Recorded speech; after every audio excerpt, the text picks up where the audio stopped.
binato ka nung nasa loob ka pa ng tiyan ng mama mo. Hirap na hirap daw mama mo kasi sakit daw kasi likot-likot mo raw. Malikot? Ano? Ano? Hindi masyado kita ang galaw pero pag, ayan o, pag kinakapa ko, ayan yan, ayan ang likot o. Ayan, ramdam na ramdam ko eh. Ang likot mo na ka. Bilog na bilog siya ng mama mo. Ayun o, tabingi nga o. Asa? Ayun o. Tabingi siya, ayun o. Hindi masyado kita sa camera eh. 1 week later. Ayan, nararamdaman kita anak. Hindi ko alam kung sumisipa ka, sumusuntok, nagtatumbling.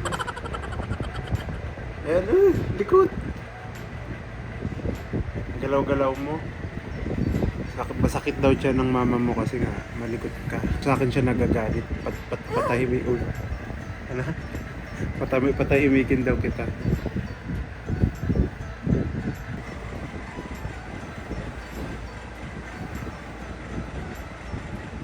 Nararamdaman kita anak. Ang likot-likot mo. Hindi makatulog mama mo. Masakit daw tiyan niya. Oo, pesto na siguro yan. Ayan o, ramdam na ramdam kita anak oh. Next month ka pa lalabas eh. September pa lang ngayon eh, October ka pa eh. Ano pakiramdam kaya nila sa loob? Ano daw pakiramdam nak nang nasa loob? Sabi ng mama mo. Hindi siya makatulog. Nakakasakit ito. Dito. Oo. Ito ba yan, tigas oh.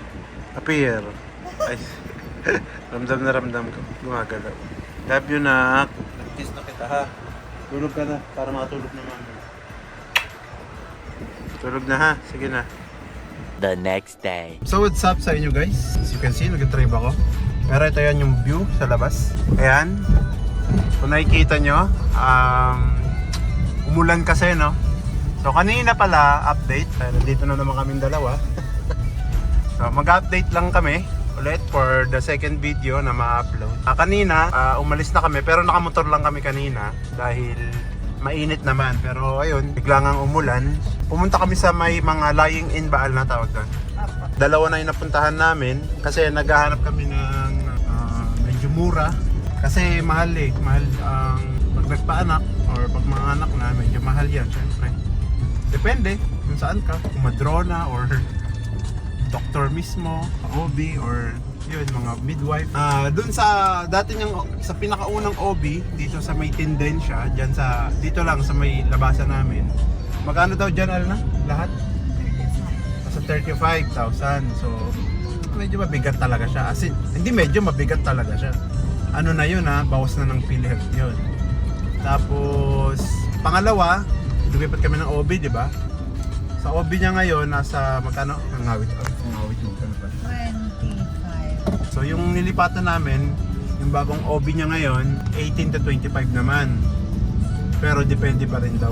Dalawa na napuntahan namin kanina, medyo mahal din parehas, di nagkakalayo. Ngayon, papunta kami ng Bayanan dito, banda.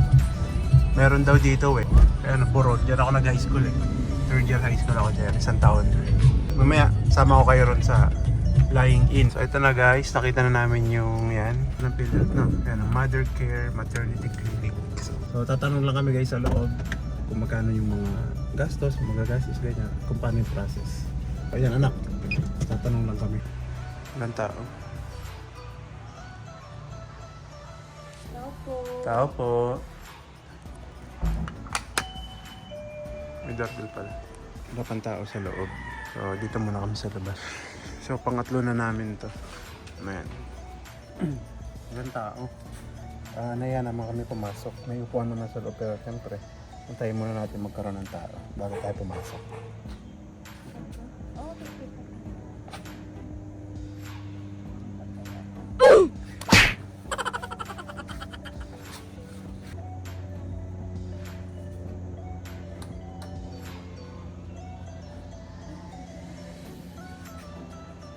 Nakakatatlong doorbell na kami. Wala pa rin taong lumalabas. Kaya gusto mo. Ay, nagdayan ako nila. Oo. Ay, may kagat. May kagat. Panigil. Bayabas.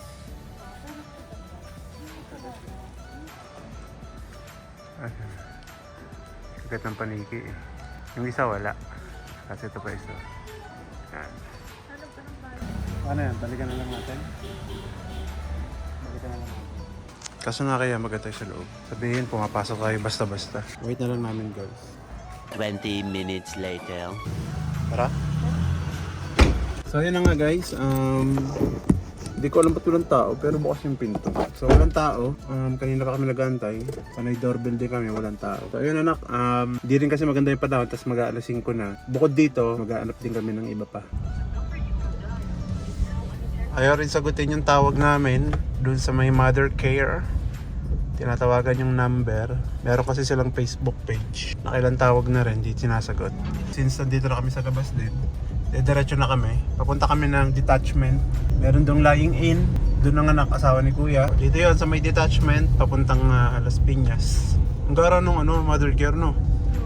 Open na open. Open na open. Tapos walang tao. Paano kung may magnanakaw? So itong simbahan na to guys, dito bininyagan si Tala. Yan. Phase 1. Okay, so dito na kami. Tandaan ha. Wait lang. So ayan.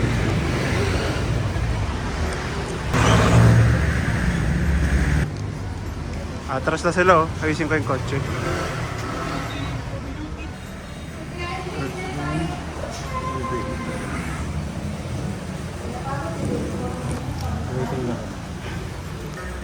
Anak ni Judy boy. So ayun, we're back. So ayun na nga, nakahanap na kami. Gift of life, lying in. So nakausap namin yung pinaka-doktor. Sobrang bait din. Unlike sa mother care, char. Paano kung emergency kasi, no? Yung tipong mga anak na walang tao ron, no? Tapos yung number hindi sinasagot. Ang bihira. So nakapag-decide na kami. Doon na tayo. Doon na tayo, nak. Doon mga anak mama mo. Doon ka lalabas. Kasi mura, yung mura naman pala doon. Naka-4 kami na pinuntahan. Sa SM Molino malapit. Tapos yung dito malapit sa dentist namin dati. Tapos yung mother care. Tapos itong Gift of Life. So 4 napuntahan namin. So dito sa Gift of Life, medyo mura. I mean mura. Kung ikukumpara sa mga... Oo, kung mura siya, kung ikukumpara sa lahat ng napuntahan namin na iba. So dito na kami. So kailangan lang lahat ng mga papers, mga ultrasound niya, lahat ng mga pagpa-check up, papakita namin doon. It's either bukas or bukas na ba? Agad? Parang pag nakita ko yung baby. Tsaka ang bait nung ang bait ng doktor. Nakita ko yung baby doon. Parang ang sarap sa pakaramdam lumabas na no. Tapos may iyak siya. Ayun, may wardroom, tapos may yung birth room. So okay din, malinis, maganda. Doon sa yung pangalawa namin napuntahan, dugyot. Kala mo ano ba yung sa mga hayop, paanakan ng Ano? veterinarya. Wow guys, hindi sa paninira. Yung una namin pinuntahan, hindi ko na mapapakita. Pero actually yun yung OB namin ngayon, yung OB niya ngayon. Yun yung malapit sa SM Molino. Yung sinasabi ko, yung pangalawa namin pinuntahan na lying in. Yeah. Yan. Oh. Sakto guys, dito na kami sa bahay. Then dumating din yung breast pump, tawag dito, ano. Salamat Shari. So buksan ko lang sa ito nak. Actually may ganito na yung binigay ni Rose eh. Kaso ano yun, manual. Hindi ko mabuksan, isang kamay lang gamit ko, hirap. So yan na. Ito pala siya. Para pag wala si mama mo, igaganon niya. Yan. Meron yan dito, galing sa pinsan niya. Galing sa pinsan mo na, meron ka rito to. Pero manual kasi to. Baka raw hindi magustuhan ni mama mo. Aray! What are you doing? Ayan. Ayan. So, ito na. Inassemble na rin namin. Ayan, lagay ko. Wait lang. Tignan nyo ah. Lagay mo nga isa. Naka-on na ba? Aray ko! Aray! Ayan o. Ito yung Ayun, gumagalaw. Oo, nagpapump po. Oo. Okay. So, ganito gagawin ng mama mo na pag kapag, bawa, wala siya dito, ganyan. Magamit mo ito maigi na. Kasi ito may kasama ring parang plastic bag. Pag mag-iimbak ng gatas, lalagay sa ref. So, yan. So, dito na lang muna na. Hanggang dito na lang muna ulit yung video. Babush! 3 days later. So, another night. Ngayon is 11:25 na. Hindi pa siya natutulog. Tapos, ikaw daw nak. Sabi nung mama mo, sumisipa-sipa ka na naman. Ngayon, so, laro muna tayo. Sound trip tayo na. Or kaya laro. Tutugtog ako. Kasi total gising kayo. Sabi niya, sumisipa ba? Sumisipa-sipa. Sumisipa-sipa ka raw. Little baby bump. Pakinggan mo. Ano ba yun?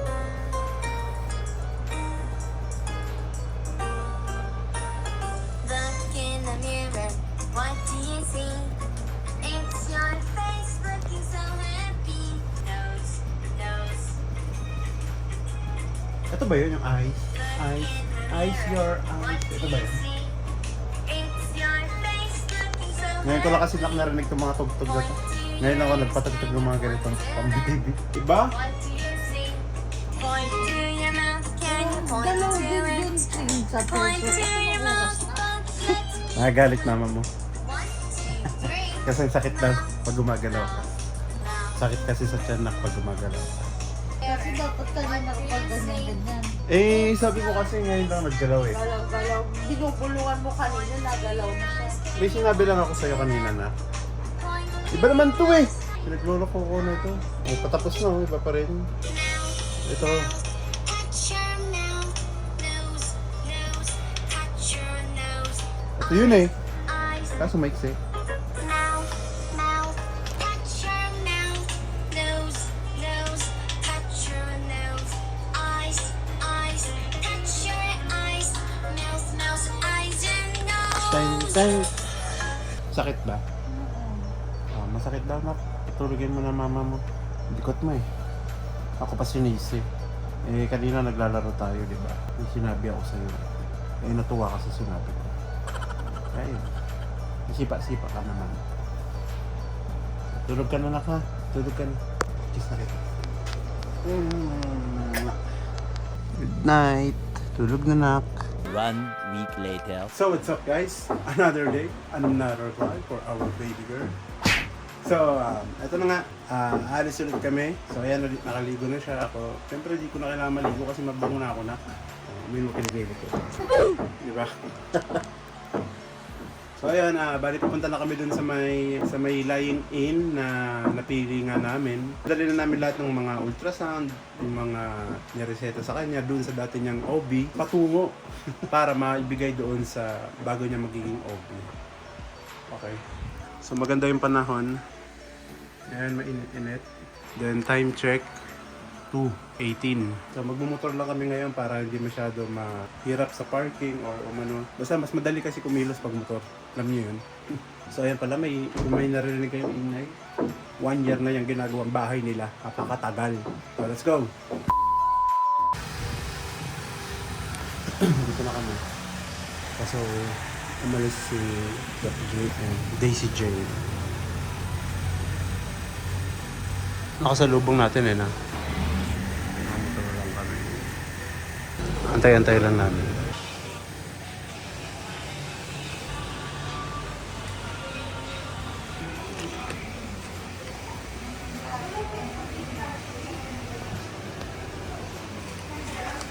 A few moments later. So yun guys, tapos kami pa-check up. Napakamura ng bayad sa check up dito. 100 lang. Pag nagpapa-check up kami sa iba, 700 hanggang 1,000. Ay. Tapos eto na, bali 1 month na nga lang daw siya. Lalabas ka na anak. Ito yung mga dadalhin. Ah! Ingay mo. Ayan. So babalik kami after 2 weeks, no? After 2 weeks na Wednesday. So ayan, biyahe na kami guys. Saan tayo? Pure gold? Pure gold. Doon din sa dating ano. Pinuntahan natin no? Ngayon na?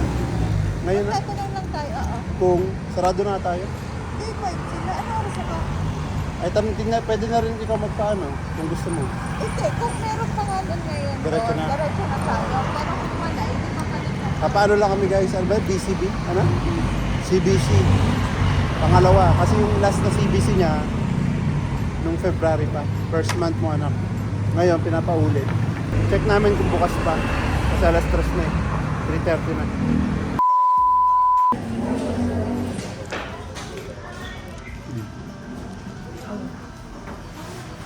So, dito na kami sa, sa may Pure Health. Galing na rin kami dito dati. Mga 6 months ago, dito siya nagpa-medical check-up. Ano mga kailangan. Tama? So, ang pagbabalik namin.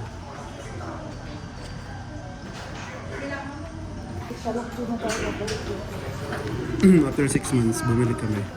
Akala niya raw hindi na babalik. Hindi, dahil lang naman dito eh. Sa, ayan o, CBC. Ang ibig sabihin ng CBC ay Comfort Bedroom Cast.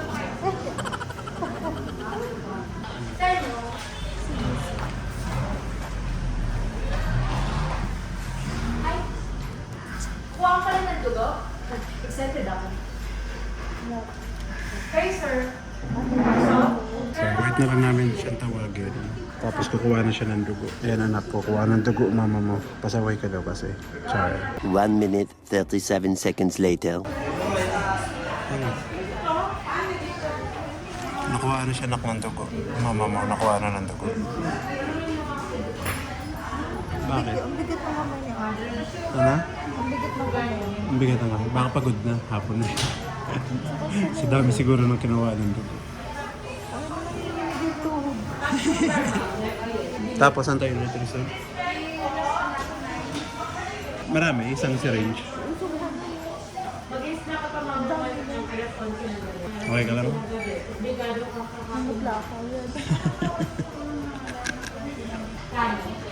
Kinabahan ako. Hindi ko nga tinitignan yung nakaraan. Kung paghina ko ng wala, late na yun. Naramdaman ko na yung surat na yun. Dapat inhale. Pag-exhale mo tsaka tinuro ka. Tapos na kami guys dito sa Pure Health. Nakuha na namin result. Ano? Check na yung hilupin ko. Punta tayo ngayon. So babalik kami ngayon kay Doc Jane. Total same day lang naman no. Galing kami rin kanina. Para di rin sayang oras. Total nandito na kami sa labas eh. Buti ko ito tinatawagan sinasagot ko. Yung ibang doktor no. Much later. So andito ulit kami guys. Siya na lang pinapasok ko. Kasi saglit lang naman yun. May check lang. Antayin ko na lang mama mo rito sa labas. Okay? So what's up? So andito na rin kami sa bahay. Sa wakas. Nakapagod din. So ano nga ba yan? 5 ano na rin eh. Oh. So nakapagod din. Nakapagod na. So ayun. Okay na. Bali nakalipat na kami. So kakape muna ako. Merienda muna kami. Then yan. Di ko alam kung ito na yung last na vlog or tutuloy ko pa sa iba. Kasi babalik kami ron sa OB niya na bago. After 2 weeks. And yun. After pagkabalik ng 2 weeks ulit. Then yan. Hanggang sa mga anak ko siya next month. So yun lang siguro last na to. Then upload ko na rin. Then next video, paglabas mo na. So next month na yun. Yun na lang din muna. No? Bye! See you next video.